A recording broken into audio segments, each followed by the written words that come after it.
Et salut à tous pour ceux qui me découvrent seulement aujourd'hui. Ceci est ma chaîne secondaire, ma chaîne principale que j'affiche ici est une chaîne consacrée à l'urbex. J'ai créé cette chaîne pour ne pas encombrer ma première chaîne YouTube et parler ici essentiellement de mécanique moto et peut-être même un jour de mécanique auto ancienne. C'est un rêve que j'ai depuis tout petit et j'espère sur cette chaîne y arriver. Ici on se trouve dans mon petit garage qui va bientôt changer. Dans quelques mois je vais changer de maison, donc de garage, et un garage beaucoup plus grand qui sera beaucoup plus agréable pour mes vidéos avec beaucoup plus d'éclairage et beaucoup plus de machines. Donc je pense que sur cette chaîne il va se passer des choses de fou et je compte sur vous pour me suivre, vous abonner et liker toutes mes vidéos.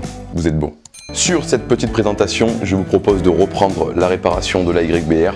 C'est pas vraiment une restauration, c'est une remise en état. On est sur la partie 3 de cette vidéo. Je pense qu'il n'y aura que 5 parties à peu près, jusqu'à la vente. Et on attaquera un autre projet qui est ici.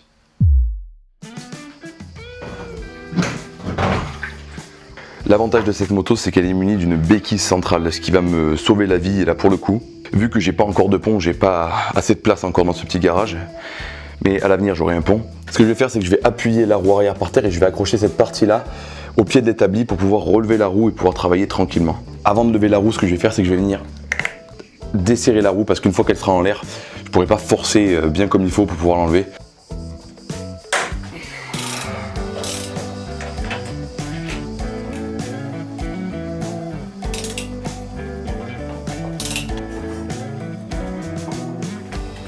Maintenant que j'ai tout desserré, ce que je vais faire, c'est que je vais l'appuyer en arrière et je vais l'attacher pour pouvoir enlever la roue plus facilement.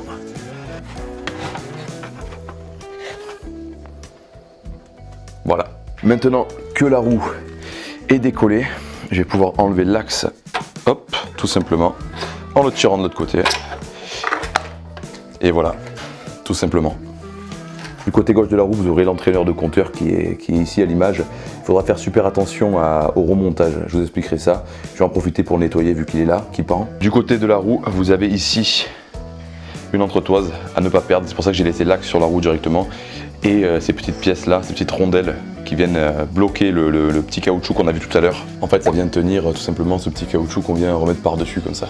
Maintenant, il faut qu'on démonte le pare-bout et pour ça, il faut enlever 4 vis sous le pare-bout que je vais vous montrer de suite. Vous avez donc une vis ici et une vis ici. Et pareil de l'autre côté évidemment pour démonter le pare-bout. C'est parti.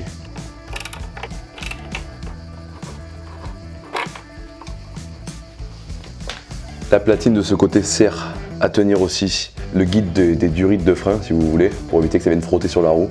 Donc ça, on met de côté.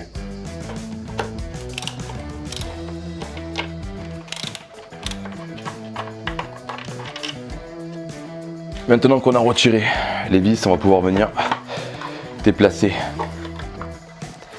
le garde-boue, mais il faut qu'on sorte l'entraîneur de compteur de son emplacement. C'est un petit caoutchouc en fait qui vient tenir le cap de l'entraîneur. Le voilà.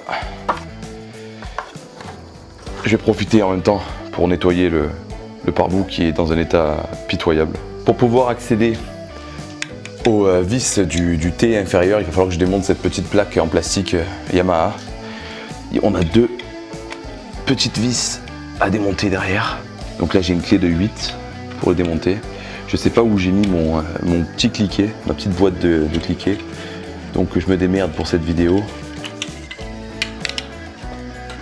Attention, sous ces vis, il y a des petites rondelles qu'il faudrait pas perdre. L'avantage de tout démonter, c'est que je vais pouvoir passer vraiment un bon coup de nettoyage parce que c'est vraiment dans un très mauvais état. On voit bien qu'elle n'a pas roulé depuis un bon moment.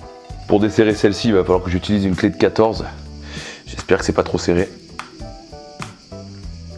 Bon, si, c'était très serré. Et pour celle-ci, une clé plate de 10 suffira. Attention, en desserrant la dernière, que le tube ne tombe pas d'un coup. Bon, là pour le coup, je pense pas qu'il tombera vu l'état de la fourche. Je pense que ça va bien frotter même quand je vais l'enlever. C'est parti. C'est ce que je pensais. Ça frotte un petit peu. Je vais essayer de pas trop rayer la fourche.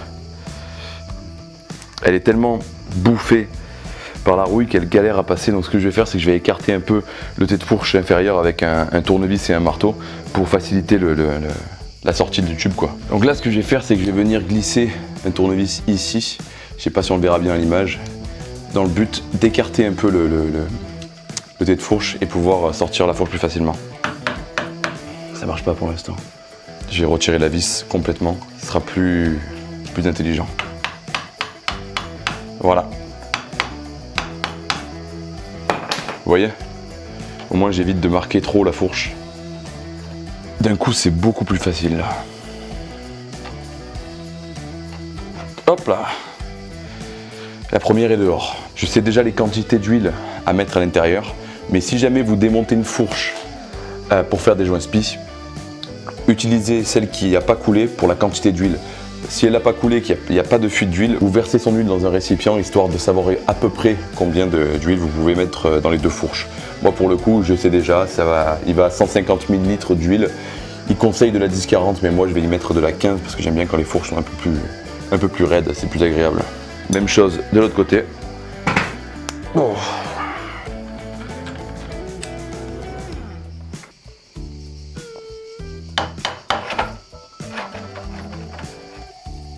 Mes deux tubes de fourche sont bien démontés, donc là on voit clairement lequel fuit. Il y en a partout, j'en ai plein les mains.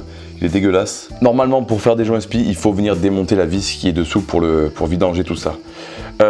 Moi, ce que j'ai peur, c'est de ne pas réussir à la revisser parce que j'ai pas d'outil assez long pour la mettre sur ma clé à choc, tout ça.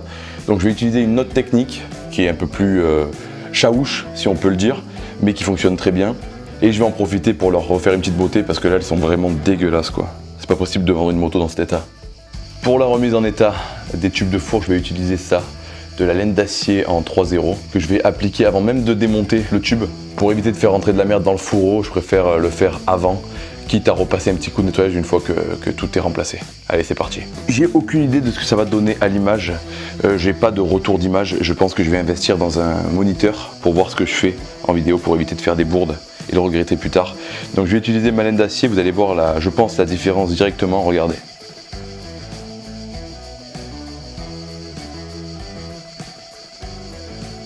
Je pense que c'est flagrant,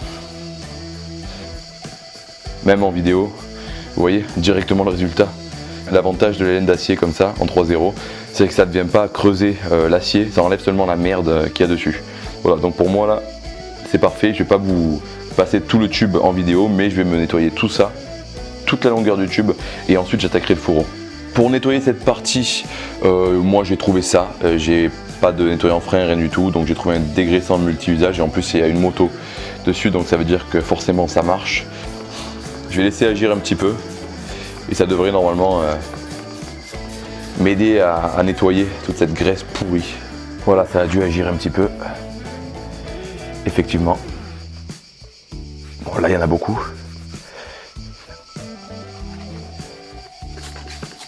C'est quand même plus agréable de travailler sur quelque chose de propre. Bon, j'ai pas fait celle de droite, hein, mais celle-là est complètement propre. Il y en a qui vont me dire mais ça sert à rien, tu vas la démonter. Mais moi je trouve ça plus agréable de pas en avoir plein les mains, de pas s'en foutre partout. J'allais pour démonter la fourche et le souci,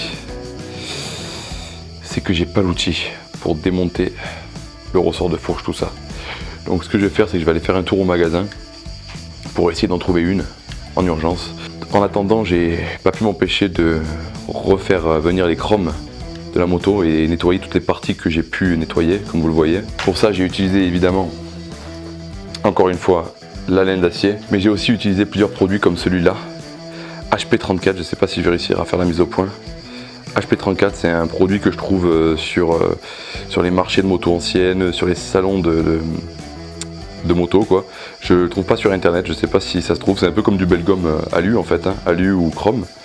Et j'ai utilisé aussi des produits de chez Belgum, comme le dégraissant moteur. Comme vous le voyez, ça marche plutôt bien parce que là vous avez le avant, la crasse, après. Donc c'est pas mal le Belgum nettoyant moteur. Je vais faire tout le moteur, hein, mais en fait si je commence à le faire maintenant, je vais plus m'arrêter et j'ai pas le temps de tourner la vidéo du coup.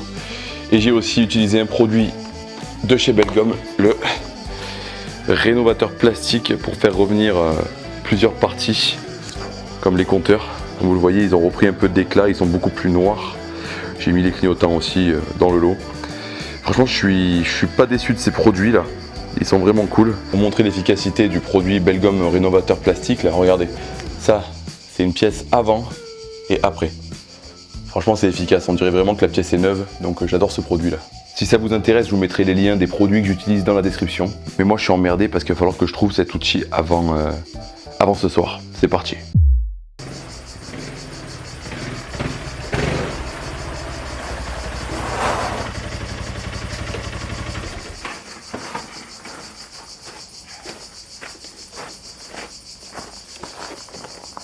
C'est bon.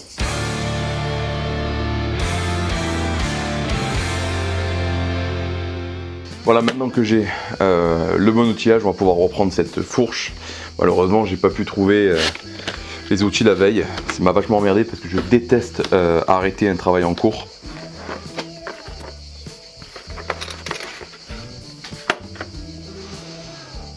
Magnifique. Du coup, ce que je vais faire, c'est que je vais essayer, je pense que je rêve, mais je vais essayer de le sortir comme ça.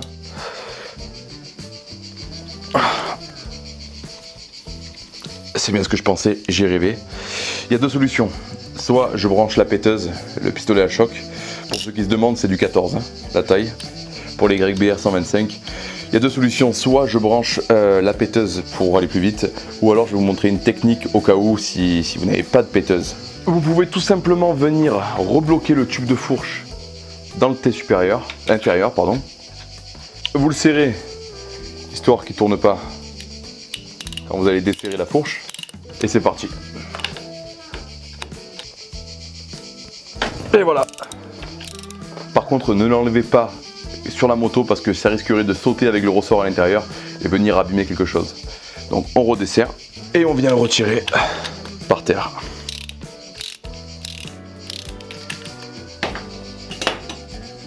Voilà, comme vous avez vu, ça a sauté.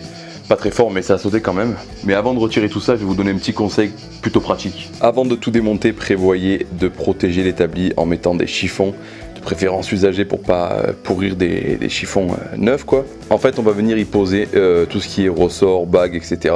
dessus. Ça évite d'en foutre partout et c'est plus pratique pour se retrouver. Donc en premier temps, on va venir poser le bouchon et le premier tube de la fourche sur le chiffon. Et ensuite, hop, on va venir récupérer à l'intérieur une rondelle. Surtout, rappelez-vous du sens de montage, même si c'est plutôt simple. Hein. Et à l'intérieur, vous allez avoir le ressort.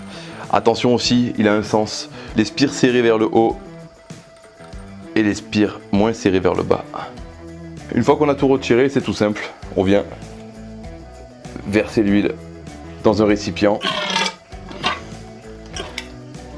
En utilisant cette méthode, c'est un peu plus long pour bien vidanger la fourche. En ouvrant par le haut, vous avez juste à laisser couler pendant un petit moment et terminer. Mais là, du coup, vous devrez la tenir à l'envers et bien faire en sorte que tout tombe. S'il en reste un tout petit peu, c'est pas très grave, vous inquiétez pas. Je vais essayer de vous cadrer ça du mieux que je peux. Mais une fois que vous en êtes là, il faut venir retirer délicatement, si vous ne les avez pas commandés, les caches-poussières qui sont sur le haut du joint spi. Hop, voilà. On va nettoyer celui-là et le réutiliser. Sous le cache-poussière, ici, se cache un clips qui empêche le joint spi de sauter tout simplement. Je vais vous faire un plan avec plus de lumière pour vous montrer le clips à l'intérieur. Il suffit tout simplement de venir le retirer comme ça.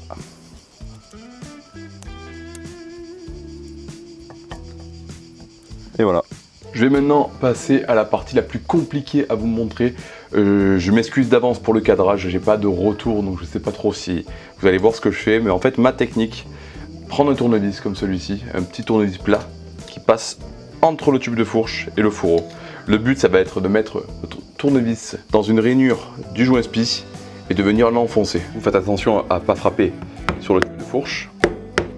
Une fois qu'on est arrivé au fond, on ne touche plus à rien et là je vous montre la technique pour le sortir. En fait, ce que je vais faire, c'est que je vais venir chauffer tout le tour du fourreau avec un décapeur thermique ou un chalumeau. Si vous voulez pas faire de traces, un décapeur thermique c'est très bien. C'est plus rapide avec un chalumeau, mais ça fera l'affaire si vous avez que ça. Une fois que ça a bien chauffé, normalement, bon, ma technique n'a pas fonctionné là pour le coup, je pense que les joints spi sont collés bien comme il faut. Donc là ce que j'ai fait, c'est que j'ai mis un tournevis un poil plus gros. Faut faire vraiment attention à ce qu'il soit pas trop gros, sinon vous risquez d'abîmer le fourreau et le tube de fourche. Je recommence, je vais chauffer et je vais essayer avec un truc plus costaud. Ça y est. Voilà. Là, une fois qu'il est là, il faut venir. Bon, moi j'ai pas d'étau, c'est le problème. sans étau c'est un peu la merde parce que normalement je bloque la fourche, en fait je bloque le fourreau en bas et je viens relever la fourche.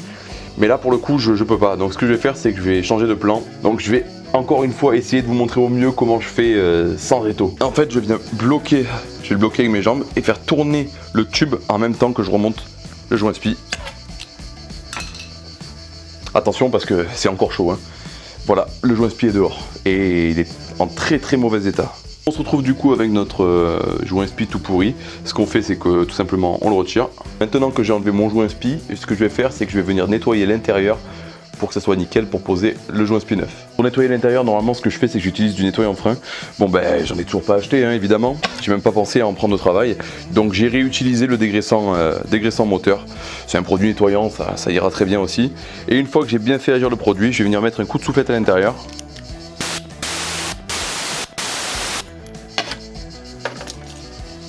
Hop. Et ça a bien marché parce que c'est complètement neuf à l'intérieur. Pour les joints spi, ce que j'ai fait, c'est que j'ai pris de l'origine pour être tranquille. Je les ai trouvés sur eBay pour la modique somme de 12 € et franchement ça fait plaisir. Je viens prendre mon nouveau joint spi et je viens l'enfiler. J'ai mis un peu d'huile à l'intérieur pour que ça passe un peu mieux. Hop, j'utilise un chasse-goupille tout simplement, voilà, de ce style, pour venir le faire rentrer petit à petit.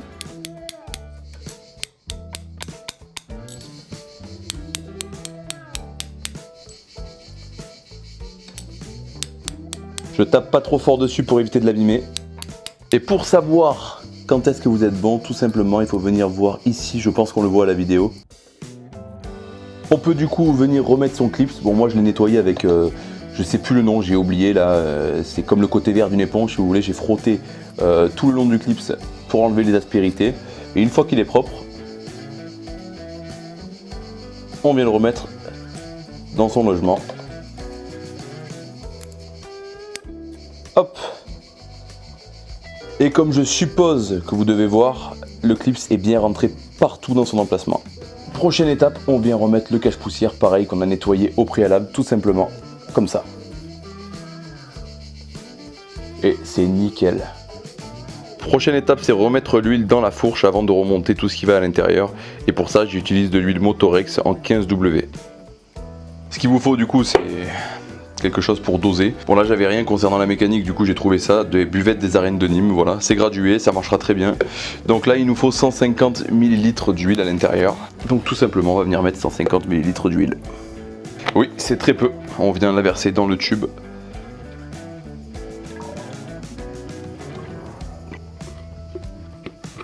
Et on vient remettre dans l'ordre le ressort avec les spires serrés vers le haut, la rondelle, le tube et le bouchon que vous pouvez venir appuyer comme ça tout simplement pour le revisser. Bon là je vais pas trop me prendre la tête, je vais juste mettre un petit coup de péteuse pour être sûr qu'il est bien serré. On vient remettre le petit capuchon en caoutchouc tout en haut de la fourche qui permet de protéger la vis et en même temps que ce soit plus esthétique. Et notre première fourche est terminée. Et ça comprime plutôt bien. Je vais vous passer le travail sur la deuxième et on se retrouve au remontage. Voilà, mes deux fourches sont enfin prêtes, elles sont magnifiques, elles sont toutes neuves. Hors caméra, ça m'a pris exactement 10 minutes à faire la deuxième. Donc c'est vraiment une opération qui n'est pas très compliquée et qui peut être faite assez rapidement. Bon les amis, voilà, j'ai remonté la fourche. J'ai pas tout remonté, franchement je vous dis la vérité, je fais ça en rentrant du travail. Actuellement il est 20h30. Et il fait à peu près 35 degrés encore, c'est pour ça que j'ai transpiré tout le long de cette vidéo. Donc on verra dans la prochaine vidéo pour le remontage et la suite de la réparation. J'avais commencé à nettoyer la jante, vous voyez, elle commençait à être nickel, mais il faut dire que j'en ai marre. Donc on verra dans la prochaine vidéo pour le remontage et la suite de la réparation. J'avais commencé à nettoyer la jante, vous voyez, elle commençait à être nickel, mais il faut dire que j'en ai marre. On se revoit bientôt, dites-moi dans les commentaires si ce format de vidéo vous plaît et je continuerai dans cette lancée, j'améliorerai la qualité de jour en jour. À la prochaine, ciao.